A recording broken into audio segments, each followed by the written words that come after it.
Hey, you're listening to Stop the Scroll, a social media marketing podcast, and I'm your host, Heidi Schmidt. I'm a social media strategist and agency owner with over 15 years of marketing experiences helping businesses grow online. We'll be diving into what you need to know so that you can show up confidently online without the overwhelm. Get your notebook ready to jot down some amazing marketing gems, and let's dive into it. Welcome back to another episode of Stop the Scroll. Today, we're doing our quarterly social media updates and sharing all of the top things, the latest and greatest from our favorite social media platforms, and the updates that you need to know about. And specifically, we're focusing mostly on Meta, Facebook, Threads, Instagram, and LinkedIn, and what these changes actually mean for your business today, tomorrow, this month. The platforms are always evolving. And so I do them quarterly, although I did just do an update in August because there were some big changes to Instagram. So things are always changing. And when we get the big updates like that, I try to make sure that I slip them into our recording schedule. So let's start with your favorite platform in mind, the one that I've been on for 22 years. Can you believe that I've been on Facebook for 22 years? I remember, and this is so timely for me, I've been thinking a lot about my college years and everything because I'm coming up on a 20-year reunion in the spring, 20 years since I've graduated. And this fall, it's 20 years since I was elected mayor of Huntington Avenue. And for anyone who knows Northeastern University, shout out to my alma mater. Going to Northeastern was an absolute dream of mine. And despite the student loan debt, I have no regrets. So my senior year, they had this thing. I was actually telling a friend about this the other night. And this is my total sidebar. So, skip ahead if you don't give a schmidt. But so Mayor of Huntington Avenue is kind of a school spirit type person. I couldn't even tell you, honestly, but it sounded really cool. So I was like, absolutely, I'm going to run for mayor of Huntington Avenue. And I did, and I won. And so this year for homecoming, it's 20 years since I was elected. It's the final homecoming in Matthews Arena, which is the hockey arena on Northeastern's campus, which is the oldest hockey arena in the United States. And they're tearing it down. So I'm trying to figure out how to finagle a trip up to Boston in November amidst, all of the other things that we have going on. But one of my best friends is out of town that weekend, and I am not really excited about going by myself. But my husband's we can't really go because we also have a trip to California in May for my sister-in-law's wedding. So there's all sorts of moving parts. So it might just be a me thing, and it might just be a one-night thing. Boston in the fall is my favorite. Anyhow, so I've been on Facebook since it was the Facebook in 2004. Before, anyone with an email address could join, and you had to have a .edu email address. So I feel a little elite when it comes to Facebook. I'm not going to lie. But it is the platform that I absolutely love to hate because they are constantly changing. And the thing that I hate about social media platforms is that they ultimately forget who their audience is. And, in marketing, we can have more than one audience, and they can have different priorities, different needs, different things that we're talking to. We need slightly different messaging. But Facebook tends to give big ol' F you to social media managers everywhere. And I say that specifically because businesses are where they make their money. But yet, week after week, month after month, they love to just chip away at that organic reach that business pages get. And they chip away and flip things around and decide, they recently decided that, they are just treating Facebook and Instagram shops as product discovery and traffic drivers, not your main transaction hub. So if you have a shop on Instagram or Facebook, this is probably something that you're going to notice and that you're going to care about, and I'll link something in there. I personally don't have any clients with shops, but it is something to research. I like the fact that it's traffic drivers because we also know deeply on any social media platform, they want to keep you on the platform as long as they can. There was a time, and Adam Mosseri recently said, no, this is not the case, that link in bio would like hurt your reach. There was this belief in that. And he recently debunked that myth. Thank you. So you can go back to saying link in bio if you're linking to something on Instagram. So yeah, they're shifting how they treat the platforms as an e-commerce marketplace. So watch out for that. It's probably something that they're still rolling out. I don't think that they're going to make that change all at once, given how many e-commerce brands have Instagram shops. Another sidebar. I'm recording at home. My son is at math tutoring tonight. And I totally just got distracted and like lost my train of thought there because I saw a FedEx truck getting towed out of my neighborhood. That shouldn't be funny, but it was really funny to see it being towed. Anyhow, Facebook is cleaning up the tools for brand protection. So if you constantly have impersonators, knockoffs, all those types of things, it is getting easier to report them. So can we all just agree? And I don't know when the human race decided to start being such a-holes. When did it become okay to just steal someone's brand, to impersonate someone for the sole sense of bullying them? Can we just agree that that's a terrible thing and people need to stop doing that bullshit? Another sidebar. Sorry, I feel like we're a little sidebar heavy. If there was a little video here, it would be three sidebars now. So anyhow, why do you care about these things? Well, if you use Instagram or Facebook shops, you might see a dip in your random one-off sales. However, over time, your website analytics should rise and you should see more traffic from Facebook and Instagram if you've got the tracking set up correctly. They have also cleaned up some of the Reels ad options. They've expanded them a little bit. Again, I am not a meta ads expert. I have said this time and time again. There is so much potential with meta ads, and I did an excellent interview last year, and maybe I need to bring her on again. I might have to reach out to her and just say, hey, can you do a little update on meta ads and best practices? Because they're always changing. This is the social media world. But I will link to that episode in the show notes if you want to hear best practices for Facebook ads. So they've expanded Reels ads options. Next up, we're going to talk a little bit about Threads. I've been trying to dabble more in Threads. I've been dabbling right now. So on top of client accounts, obviously I have my business account and I have my campaign account because we know that I am running for political office. I don't talk too much about that here because I'm trying not to intermix my worlds. If you want to know about me, what I stand for, my values, all that kind of fun stuff, my story, you are welcome to send me an email. I'm happy to have a conversation with anyone anytime. Tell my story, why I'm running, blah, blah, blah. But I have been dabbling on Threads more for that purpose. But, Threads has been growing a lot lately. So Threads and Blue Sky, not skies, have emerged as kind of the alternative to X, because we know that Elon Musk is kind of a terrible... Many people think that Elon Musk is a terrible human being. I had to reword myself. I was I don't want to say something that could get me in trouble on my podcast. So many people think that Elon Musk is kind of a terrible person and don't agree with his politics, which, freedom of opinion, freedom of speech, right? Those are important.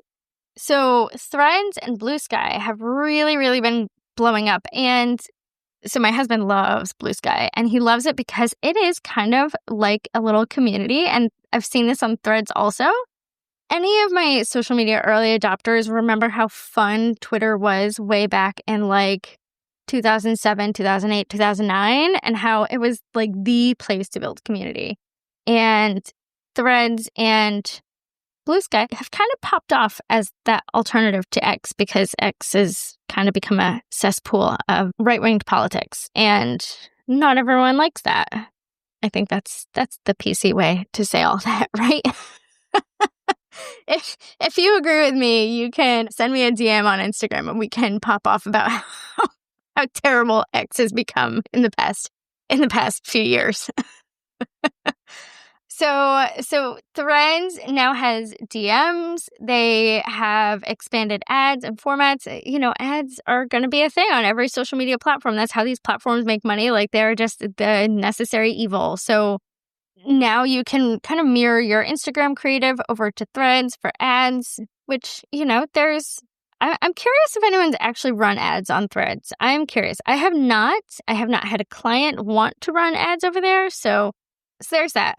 And then Threads is still obviously fine-tuning their algorithm, but quality and context features have apparently improved according to Social Media Today. So you see more emphasis on credible and useful posts. People like useful, so be useful. So it's a very chatty community, and there are lots of people that like find really good leads over there. They're like, people introduce themselves in fun, warm ways, and I gained like 10 followers in a night just by being like, oh, hey, I'm running for office too. Because someone was like, hey, I'm running for a state House of Representative seat in Missouri. If everyone here followed me, we'd blah, blah, blah. I forget what the context was. But I was like, oh, hey from a little red peninsula in deep blue Maryland, trying to flip a red seat. So yeah. Moving on to your favorite platform and mine, Instagram. Instagram has added a lot of features around insights, so be sure to check out your professional dashboard. They give slightly more meaningful Reels metrics, things like views over time, view rate, all that kind of fun stuff. You can see when people are dropping off your Reels now.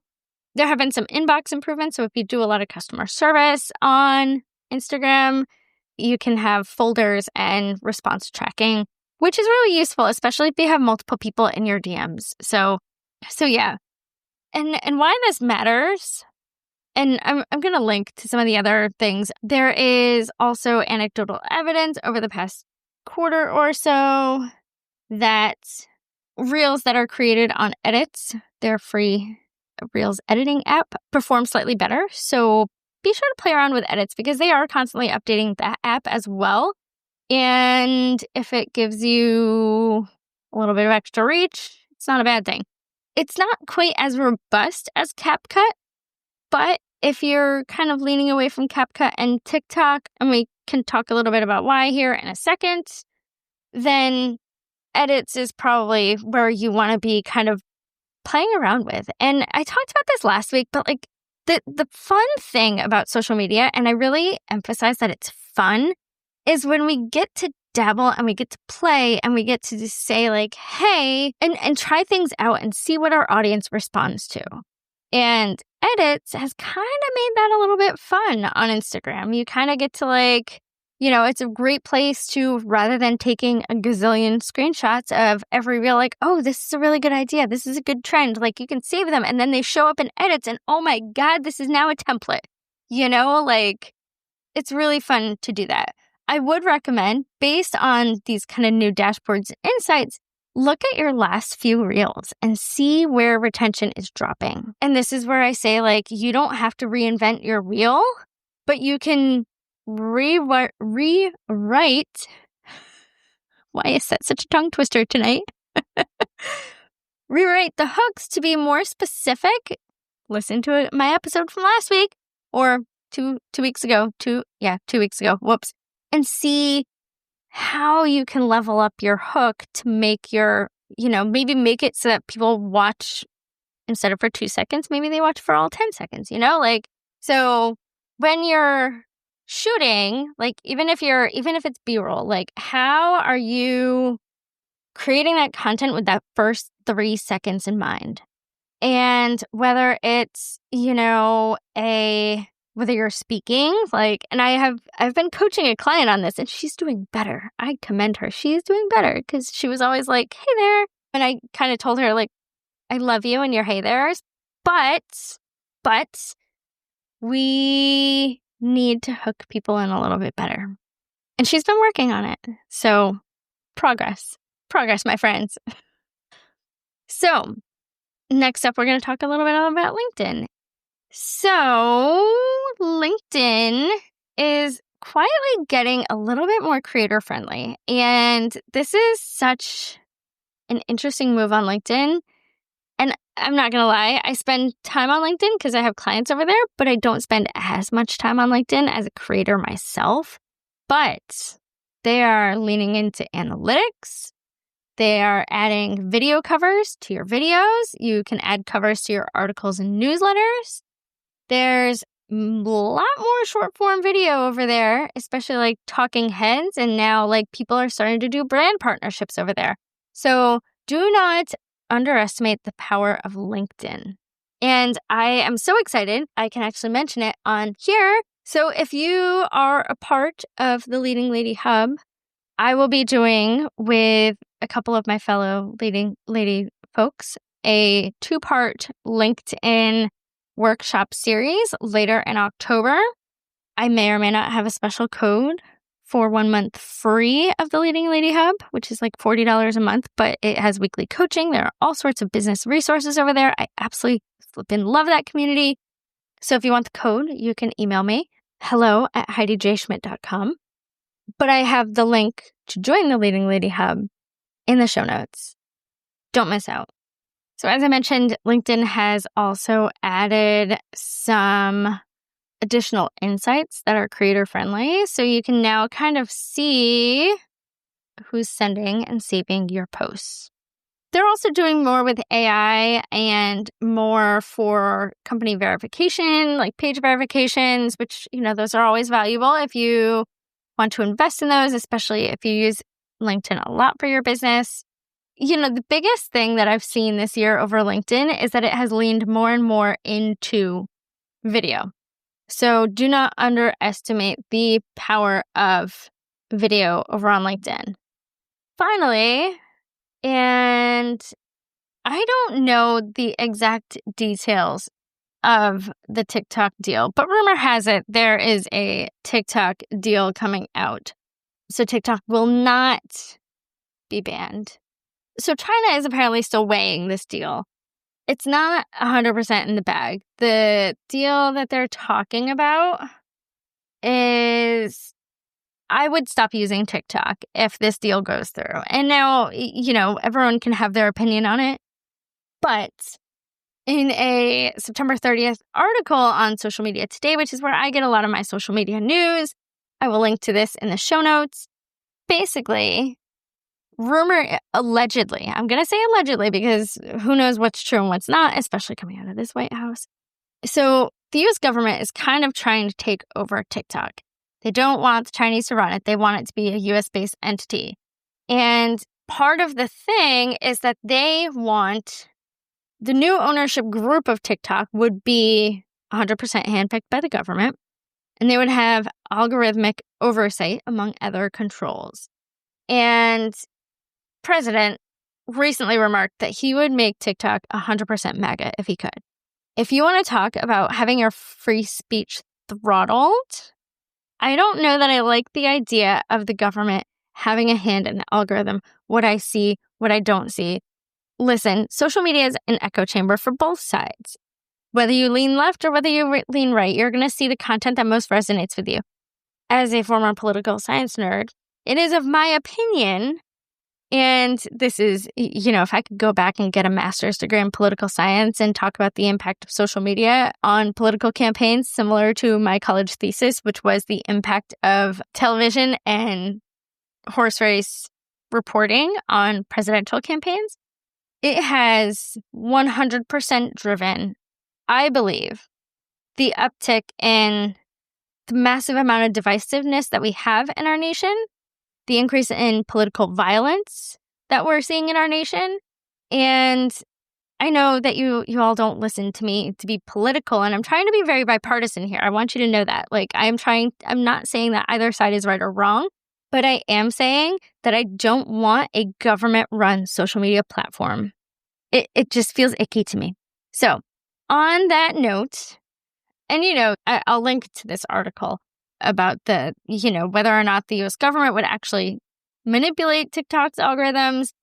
I mean, the algorithm of TikTok is kind of where the money is, because TikTok's algorithm is so much more advanced than any other algorithm out there. Like the way that they can predict what you want to see based on what you engage with, based on what you search with, like the TikTok algorithm, from everything I've read, is just much better machine learner than the other algorithms. That's hands down. That's my opinion. I don't know. I could be right, wrong, or indifferent. Like, you don't have to agree with me. In fact, if you don't agree with me, I'm curious why, But yeah, so that's the big TikTok update. I don't know that there are any huge algorithm changes. I dabble on TikTok again. It's kind of like Threads. It's very much for me personally. It's not really much about me or my business. A little bit of me in the campaign. But yeah, TikTok is not, I've never and will never claim to be a TikTok expert. In fact, I have a friend who goes on TikTok live, and she is an amazing creator. And I am hoping to get her on here to talk about like growing your audience on TikTok and all of the latest and greatest TikTok best practices, because I feel like there are people that like ask me like, should I be on TikTok? And I'm always like, no. Which may or may not be the right answer. It really depends on the business, the client, whatever. But I do not manage TikTok accounts because I know, one, they're a heck of a lot more work than any other platform based on like just what you need to put in, the work that you need to put in to grow your brand, to grow your presence, whether you're a creator, whether you're a brand, like that's all I got to say.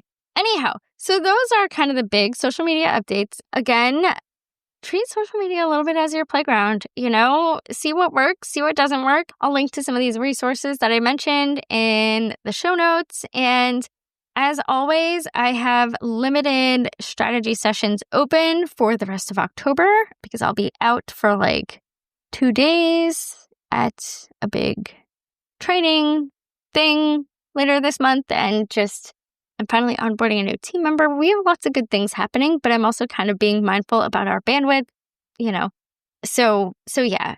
But I am forever grateful for all of you who listen.